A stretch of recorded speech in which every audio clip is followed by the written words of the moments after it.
后来继续来到立法院，早起是进行大法官人事动议权案的投票，7位被提名人拢无过关，全部封杀。司法院大法官人事动议权的投票出现变化，民进党团采取强势决，所有人对刘静怡投反对票，指出讲本来会当通过1位被提名人的任命，煞拢总无通过。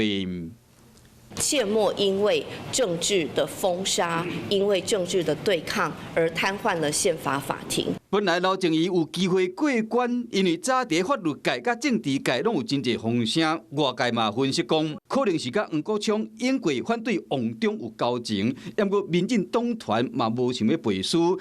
比较之下，在野党的阵营即摆炮讲无一致的对歌，民众党团先表态。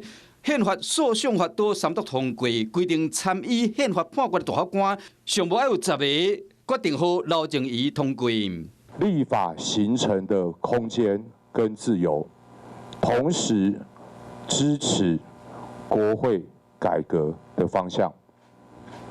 基于这2点理由，今天上午党团的成员一致决议，我们会同意1位大法官的被提名人。朝野一致同心协力之下，把赖清德总统所提名的7名大法官人选全数封杀。